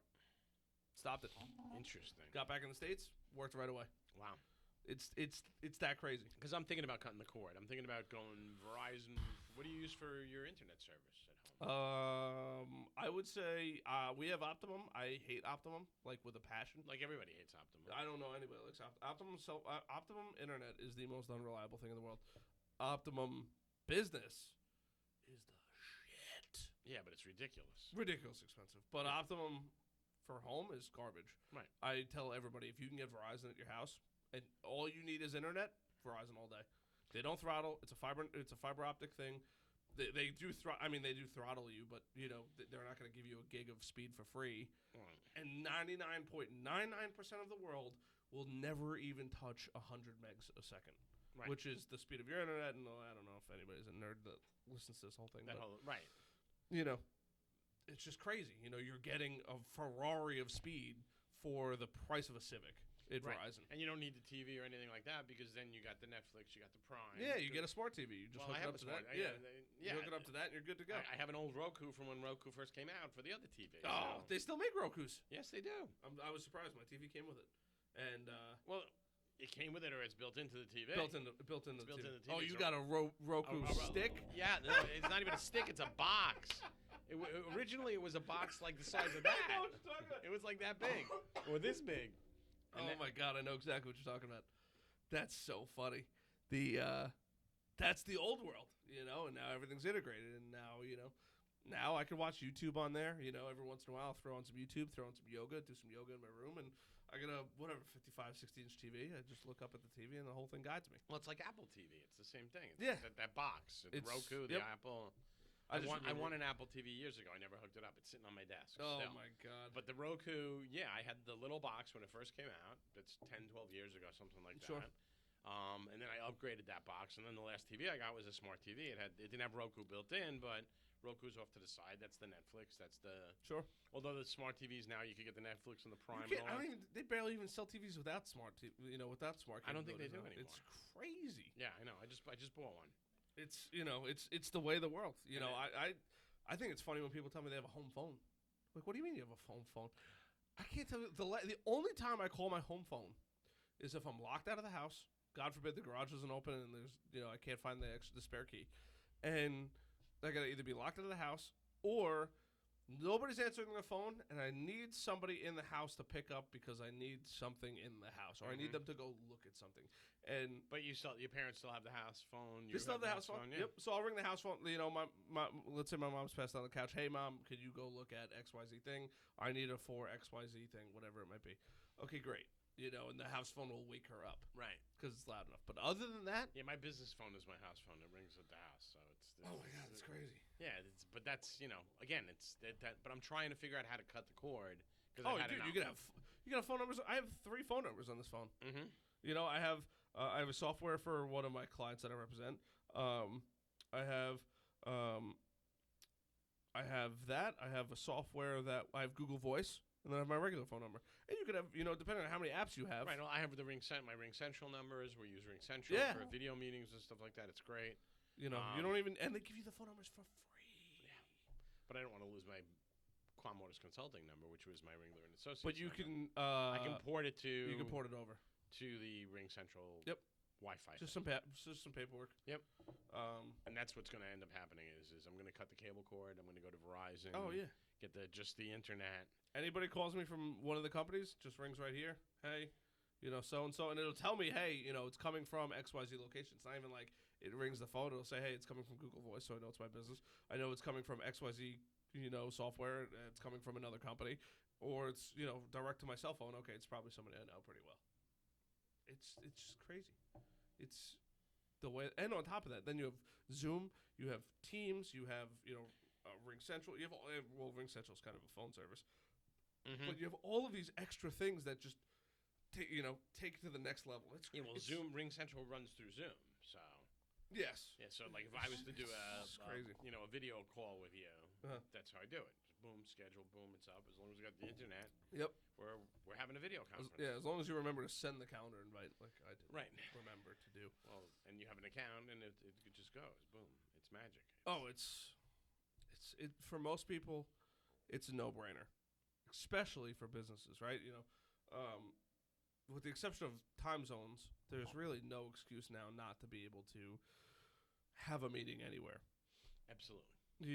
Okay, somebody in California, they want to have a meeting at 6 o'clock at night or 4 o'clock in the afternoon, and you're long gone from the office. Okay, whatever. But for the most part, otherwise, and on top of that, with modern-day technology, I have a green screen over there, but modern-day technology, you could be anywhere you want. You could have a face-to-face conversation, and Zoom has gotten eons better than what it was. There's almost zero latency. No, it really rolls, and on a good computer, it really rolls. Oh my god, it's crazy. It's crazy. Yeah. I'm like, it's incredible how fast things are, the way the world's moving, and I tell people all the time, if your business isn't hopping on the, technology train, you're gonna die soon.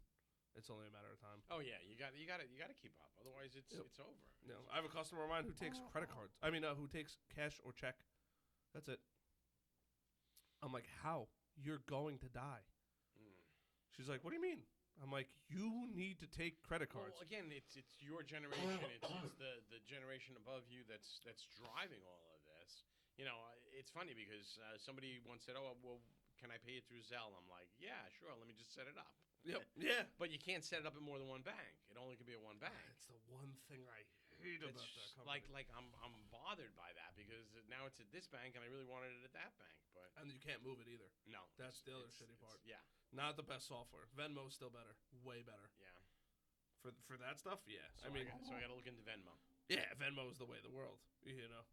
Venmo and Cash App are the two players, in my opinion. Right. Because I had my Venmo hooked up to my personal account, and I needed to pay somebody through the business account. So I was like, oh god, I'm like, I wonder if I could swap it because I knew Zelle you couldn't, right? Right. 10 minutes later, I sent them money from my the right account through Venmo, just plugged in the different card. And here's the best part: I can swap between the two whenever I need. Is it a personal expense or is it a business expense? Okay, great, boom, there it is, done. So Venmo is where I got to go next. Venmo. I can't imagine Zelle living all that much longer. Really? If they don't change, they're gonna die. There's no doubt because I won't use it. Right. People can pay me on it. Yeah, fine. You want to pay me on it, but I won't send anybody money on Zelle. There's no point. Interesting. Because I can't pick between personal and business. Right. It's just one shot, one bank. That's it. Yeah, and if you have one bank, it's one perfect. bank and one account. Yeah. And I don't even think you can change accounts. Nope. It's so See, the poorly one bag designed. I have, it's So interesting. poorly designed. Yes, it's nice. It's an ACH transfer. All the money is done immediately. You don't have to worry about anything. But for the other part of it, doesn't matter. It's crazy. So Venmo is the next step. Venmo, yeah. And who knows? There's going to be something in 3, 6 months, 1 year that will surpass Venmo. Of course. You know, Well, somebody's going to come up with the next best and brightest. And that's the just- hard part, keeping up. Well, or falling behind and not worrying about it. You got to keep up with it. I don't know. We still take credit cards and ACHs, you know? Oh, I do too. Right. You know, and as you should. But like business valuation business, it's all electronic transfers or checks. Oh, I get paid by check. Fair enough. Yeah, I guess when you're doing a bigger transaction, you don't want it to be credit card. But the nice part is most people know that. Mm-hmm. You know, most people understand, hey, I'm sending money to a business. I don't want to cripple them with the 3%. Right. I'll send it via ACH. But for most things, you don't pay you $100, $200, $500. You don't take a credit card. Took me 3 weeks to link up with the person I bought my shirts from, or bought shirts from for my fire department. Okay. And, you know, people are like, why is it taking you so long to pay? Because he doesn't take credit cards. He had to open it up for 2 hours so I could pay him, and we had to link up our calendars so I could pay him with my credit card because I didn't have a check. I'm on check number 11 out of my checking thing, and I've been in business for 1.5 years. Right. And most of those checks have gone to New York State for God knows what. Filing paperwork, Well, you can licenses, send certs. you can send payments through the bank though, electronic transfers or regular checks. No, you can't. Like, I'm going for my pistol license right now. Mm-hmm. The Pistol Bureau doesn't take anything other than check and money order. And I didn't even know they took check. I had to go get a money order from the post office. I'm like, I get there. I'm like, I need a money order. And he's like, okay, great. And I'm like, hey, do you guys take cards? He's like, oh, not for money orders. I'm like, what do you mean? He goes, I can't give you a money order for credit cards. I go, okay, great. He's like, cash or check only. Cash or debit only. And I was like, all right, because even a check, they can't authorize right there or whatever it is. So I'm like, oh my God. I'm like, all right. So I come back here. I haven't used a debit card in so long. I didn't know what debit card to bring. So I brought a debit card over. I couldn't remember the PIN number for it because I haven't used a PIN number in so long. Wow, that's interesting. And because my accountant was like, dude, don't use debit cards. He goes, God forbid it gets stolen. It's so much harder Is to get Josh the money your back. accountant? Josh is now my accountant. He wasn't at the time. Josh Kreitzman, who's also been on the podcast. Shout out to Josh. I love him. Hello, Actually, I have a Josh. phone call after this. No. And so then I had to come. We're all live guys. So. We are live, guys. Long Island Business Associates. That's a networking group we're a part of. For anyone listening. So then I had to come back here. I had to get all of my debit. I brought all of my debit cards. I'm like, one of these has got to work, so I can give you money because I don't carry cash on me. And it's faster for me to go here 3 times than it is for me to go all the way up to Teachers Federal, which is 10 minutes away. So I'm like, this is crazy. I'm like, this guy probably thinks I'm stealing somebody's debit cards and I have them laying around. Meanwhile, they all have my names. And then on top of that, as a security blanket, I go to the guy John up front. I go, John, you got $100 on you just so I could pay this? I go, I'll PayPal you. They just don't take anything that I carry on a regular basis. It's the old world. It's crazy. Well, the post office has always been the old world, so. And everybody steals from it. All the government steals from the post office. Mm-hmm. It's crazy. And they do a pretty good job. Well, you don't think Mail gets there every day. it does? Amazingly. Oh, sorry. That's all right. It's crazy. It's the way of the world. But yeah, with business, bring it back to business. I tell everybody, innovate or die. Yeah. You have to be looking to take your business to the next level. You have to be actively looking for better software. You have to be actively doing a lot of things. Right. Well, innovation is one of the underlying value drivers that needs to be captured and it needs to be nurtured and it needs to be coalesced into something that's what's next. Sure. Because there's always what's next. Because you either are growing or shrinking. Businesses are never staying the same. No. And if you're shrinking, you better figure out why. And if you're growing, what are you doing now that's working, and can we do more of it? So, Yes. But that's innovation. That's what innovation comes to. Yeah. I tell when I hear people they're like no, I'm not looking to grow anymore. I'm like, okay, well, it was nice knowing you. Yeah, well, innovation is unsystemic risk. And unsystemic risk is risk outside of the system, if you will. So Yes. It's company specific. Yes, 100%. All unsystemic risk is company specific. Sure. The system itself is systemic risk. when 9/11 happened, the economy crapped everywhere. Mm-hmm. There wasn't anybody that got out of that way. In 2008, when the real estate and the mortgage crisis happened, it hit everybody. If you find me somebody that really did better in 2008 and 9 and 10 than they did in 6 and 7, they were doing something that was amazingly right or illegal. Yeah, or they had a huge huge amount of cash put on the side for waiting for the bubble. But they had to do something. They had to be doing something because every business contracted, or most businesses contracted. In that period of time. I'm curious to know how the next bubble is going to hit, and when it hits, how am I going to be affected? You mean when the next bubble breaks? Yeah. Because I'm selling that. Could be the next election that breaks the bubble. Who knows? I don't know. I don't think it's going to be the next. I mean, assuming the man gets back in again, and I don't care what your reservations are on the person, the economy's killing it. It appears that it is, yes, without a doubt. So if he gets back in again, is it going to keep selling? Is it a guarantee? Absolutely not. Yeah, well, there's two things that are good, and it's typical Republican in office. Taxes go down, the deficit goes up, and the economy kind of grows. The Democrats get in and they put the brakes on it. The taxes go up, the deficit goes down, and sometimes the economy grows, sometimes it doesn't. But like the last time around, that's the typical cycle. The typical cycle. I was going to say the last guy racked up a nice deficit too. He did, but he also inherited the crap that happened before. Yes. So and that whole thing of saving the big three automakers really saved the country. Yes, because if they hadn't done that, there was a whole HBO special. Oh, I forgot the name of it. But it had all of those guys in it. It had Paulson. It had McCain. It had Obama. It had all of them. Sure. Bush was interviewed about that whole time and how they actually came up with the plan to do that and how they didn't talk about it during the debates. Oh, my God. Yeah, it was pretty interesting. They agreed that it was off topic for the debates because had they spun out what was really going to happen and how they were trying to save Lehman and ultimately how Chase bought Merrill and all those other things, we were looking at a real disaster. Sure. And they managed to save it. Obama wins. He gets in. He's dealing with that fallout. Sure. It went down. Look, the deficit goes up. It goes. But it happens all the time. It doesn't all the matter. time. It's the ebb and flow of the world, right? Yep.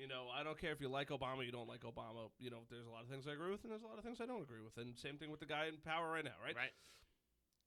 The next guy, if it's Trump again, he doesn't have to fix anything. He can keep riding his sail and adjusting and fixing things that Obama might have broken. And when he's out of the office, and whether or not it's 4 years or done soon. Well, right.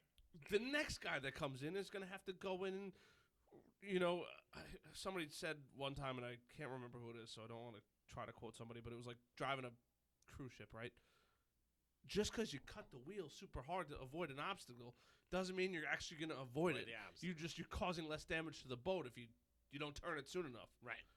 Exact same thing, right? And then if you turn it too far, the next guy that comes in has to recorrect it because you're going to hit another iceberg. Whatever it might be. Whatever it might be, yeah. And I was like, it's, And on top of that, look, I think we all know that politics are not designed to do anything successful. No. Politicians are, what was it? If you can do it, do it. If you can't do it, teach it. If you can't teach it or do it, be a politician. Oh, yeah. Yeah. It's just, it's crazy. I don't care what anybody thinks about any of the guys in office, and there's plenty of them I like and plenty of them I don't like. Most of them I don't like. Well, their job once they get elected, their job is to get reelected. That's the craziest shit ever. So Tom Suozzi, who is now in the House of Representatives, who was the county executive of Nassau County, who was the mayor of Glen Cove, I read it years ago. He goes, I really got into politics for what I thought were altruistic reasons. Once I got here, I found out that the only thing I was responsible for was getting reelected, and that means being a deal maker. Sure. It's kind of sad. Oh, it's the truth, though. Yeah, it is. And we're paying these people. And, you go to Congress for 2 years and you have lifetime health benefits? That's horse shit. They don't live in a real world. That's ridiculous. Politicians. Yeah. If you're listening to this, politicians. No, it really is. It's kind of crazy. It's it's the ebb and flow of the world. Right. And it's not, for anyone that thinks, fuck Trump or whatever it is, it's not just us.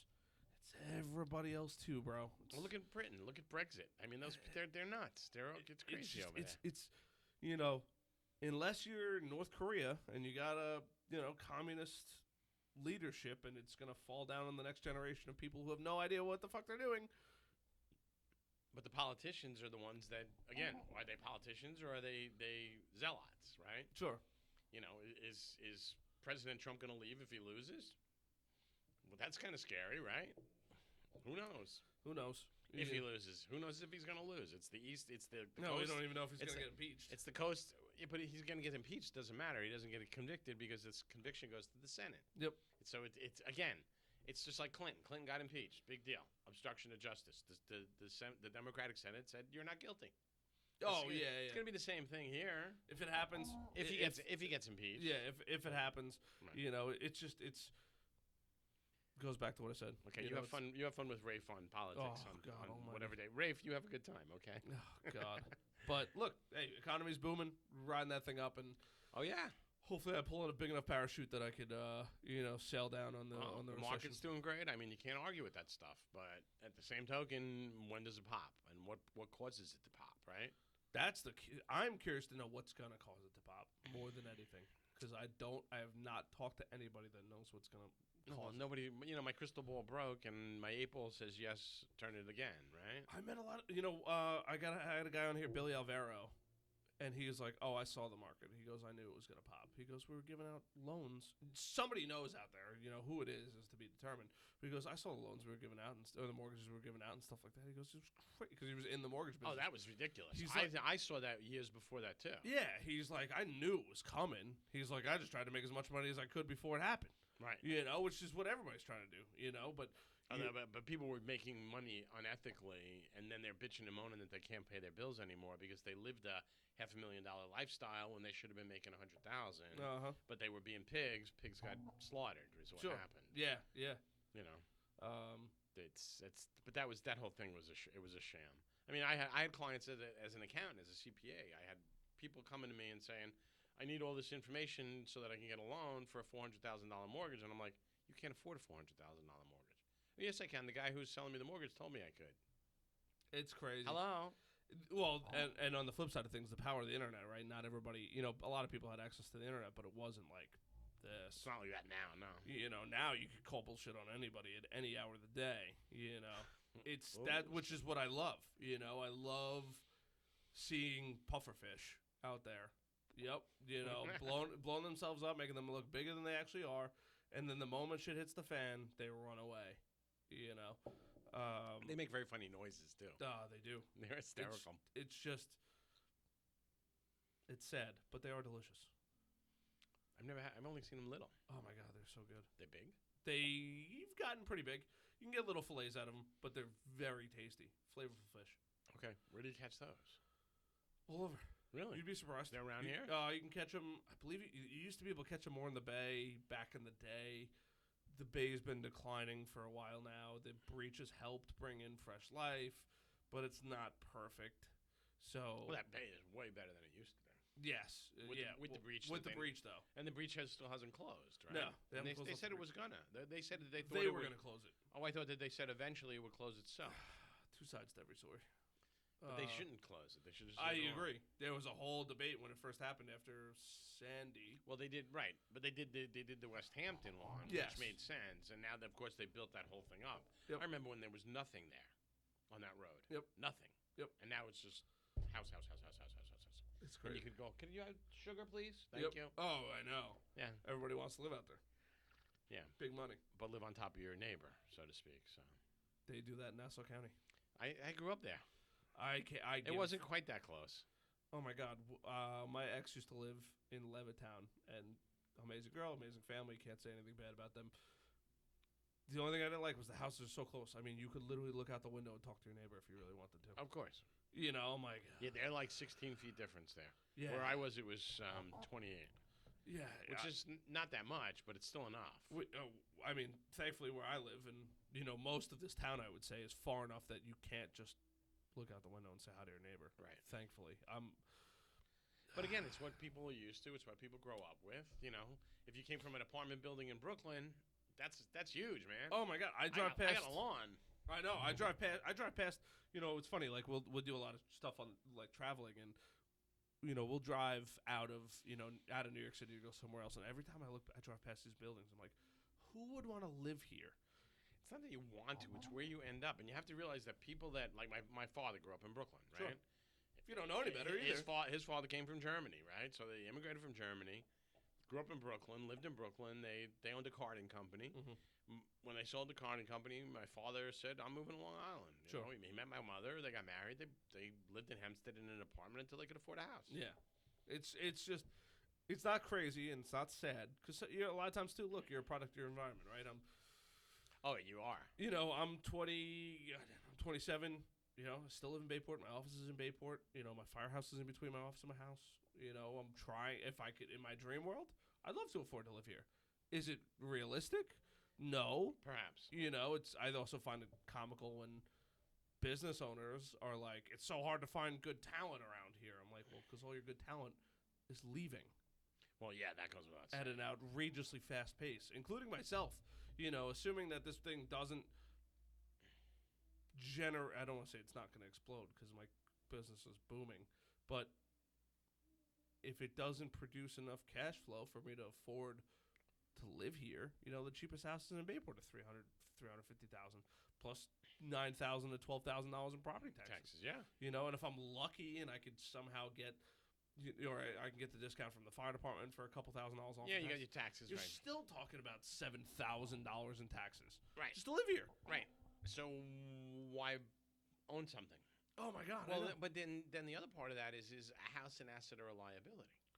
Well, most people think it's an asset. Right. It's actually a liability. Absolutely. So you read Kiyosaki? No, absolutely. Think and Grow Rich, It's, right? oh shit!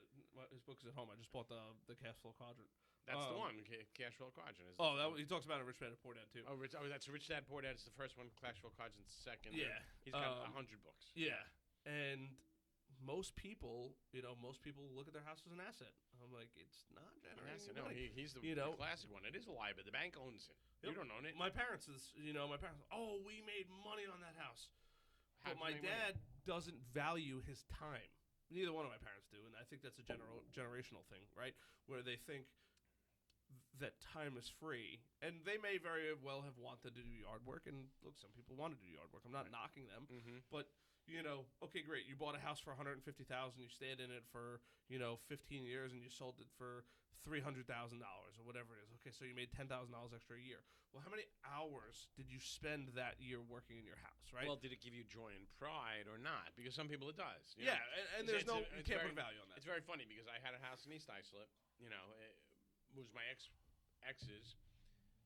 I ultimately bought into the house, so picked up half of the house, and then we did a gut and remodel. So that was $250,000 into it, and it was take care of the lawn, take care of this, and then I finally looked one day and I said, I don't feel like doing this anymore. And every time I hired a landscaper, she fired them. Oh, so when the lawn didn't get cut for 3 weeks, and she goes, "Are you cutting the lawn?" I'm like, "Call the landscaper." Well, I fired the landscaper. Well, then I guess you're cutting the lawn. Oh yeah. And I went and I did whatever I wanted to do. It was towards the end of my marriage anyway. Sure.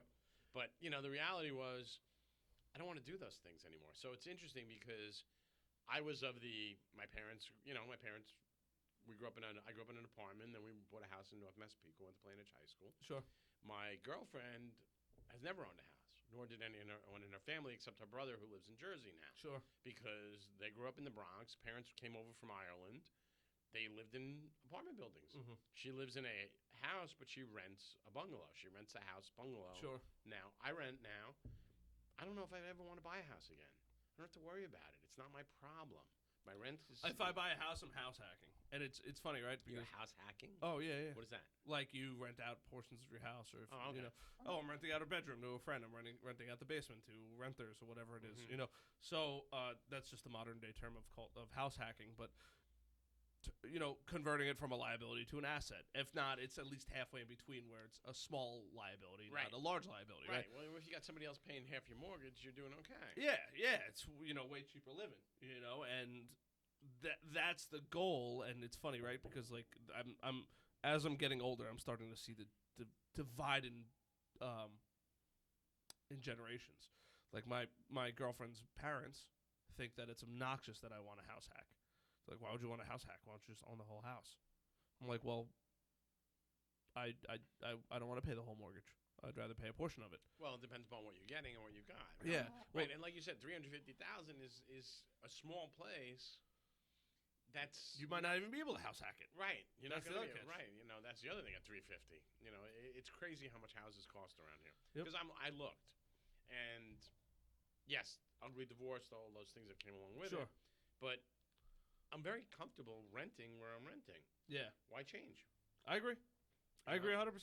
And at this point in my life, do I really want to own a house? I don't know. Is it worth owning a house? Well, if I could rent half of it and have somebody else pay the mortgage, yeah, then it would make sense. Sure. But is that really a reasonable thing? And coming up with $70,000 to $200,000 down payment. Yep. Where whatever that number is, whatever house you whatever buy. it is, and then you got to worry about, this breaks, this breaks, this breaks. Uh-huh. Now it's my responsibility. Now I got to take time out of the day to organize this kind of stuff, right? I tell my girlfriend, I'm like, if you really want something, next time we're together, just put it in my calendar. Whatever it is, you need me for something, just make sure it's in my calendar. I'm not a planner by any stretch of the imagination, but you can't throw something on my plate at the last possible minute, especially in the middle of the day, right? Like we had this planned, even though I didn't put it in my calendar. Total shame on me.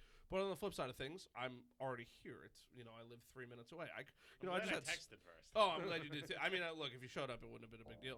But because I've had people just show up and be like, "Hey, let's do a podcast." It's not uncommon. But I have enough clothing here that I could swap into, and honestly, it's my show. I could wear sweatpants on my show. I'm not terribly worried about that. It's your show. You can do whatever you want. That's exactly right. It's like your business. You can run it into the ground your way. Yeah.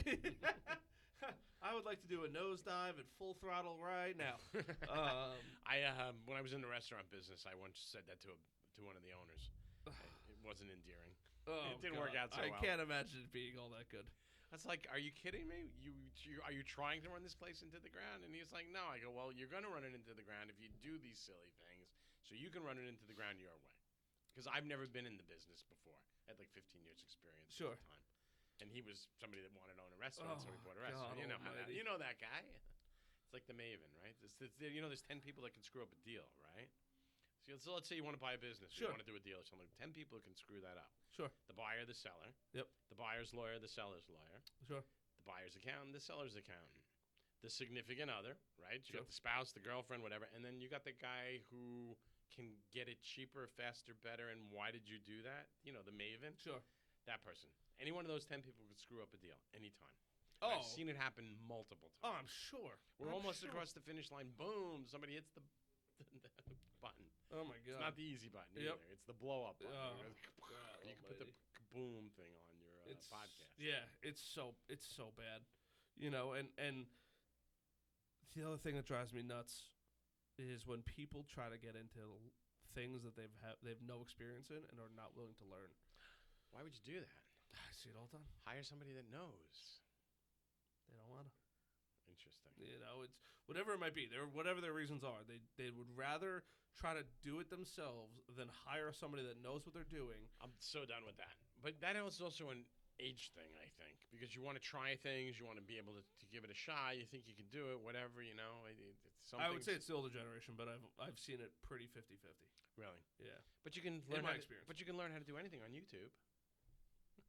People don't want to, people don't want to learn about their business. Oh. They think they own their business. Well, they do own their business, so I shouldn't say they think.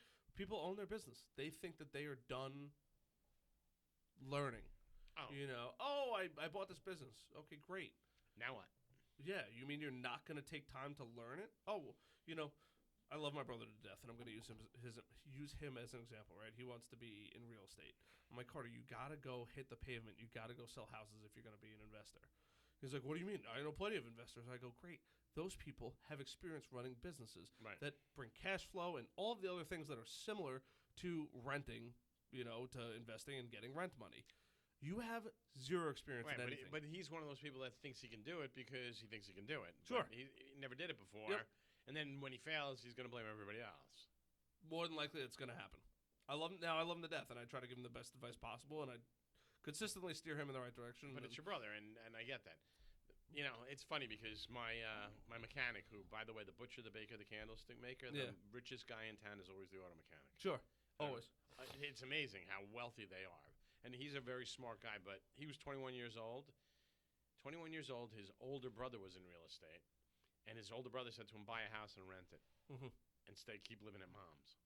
At 21 years old, he could afford to buy a house. It was his first piece of rental real estate. Yeah, that's what he did. The automobile shop is where he likes to hang out. Yeah. He owns rental real estate. And commercial, residential, multiple That's what I want to turn this into.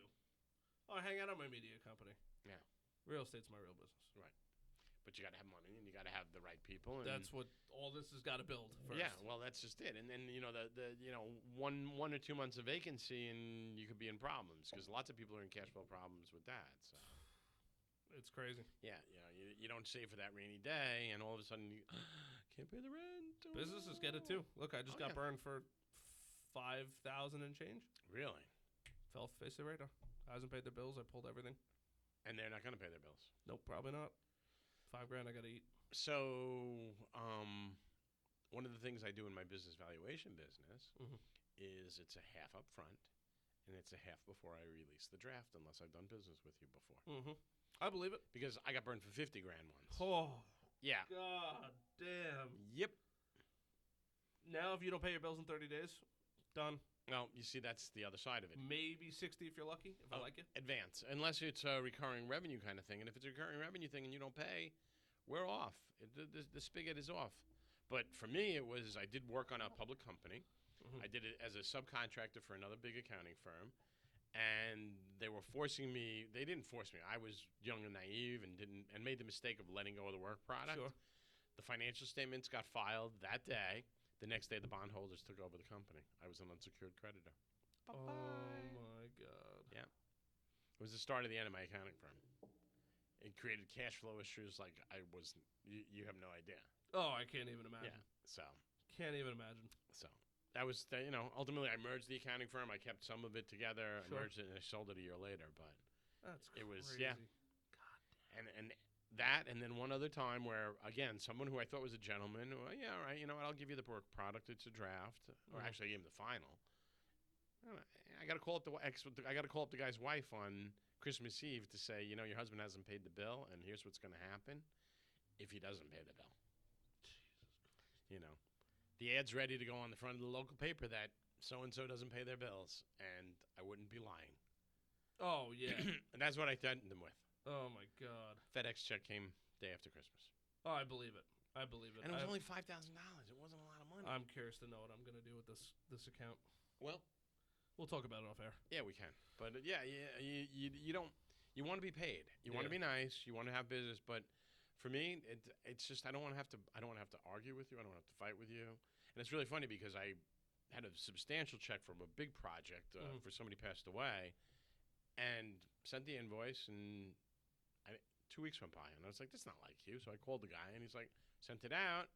I went and looked, and I hadn't changed the address on the bottom of the invoice because I moved recently, so it was my bad. Yeah. The next day, the check showed up. Sure. But, I wasn't concerned. But when somebody doesn't pay you, you create all this angst, all this negative emotion, all this negative energy. Don't do work for nothing. Get paid first. Yep. And that's one of the things I tell everyone.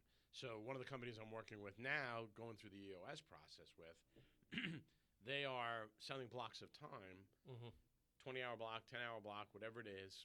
And when you have 25 to 35% of your block left, you have to re-up. Or you can say, no, we're going to be done, and that'll be the end of it. And then we know you've got X number of hours of time left to work together. Sure. You're doing the same thing, aren't you? Yeah, for the most part. Just, other people don't do it that way. But look, it's to protect both of us at the end of the day because I don't want to have to chase you. I know you're a good guy. Hope you understand. Of course. And some people will and some people won't, but those are the people you probably don't want to work with anyway. Yes, 100%. So, 100%. It's another way to call your clients or your potential clients. Yep. And know that you're going to have a good relationship. Sure. Because anybody that balks at that, it's like, okay, I know what I'm getting. Yep.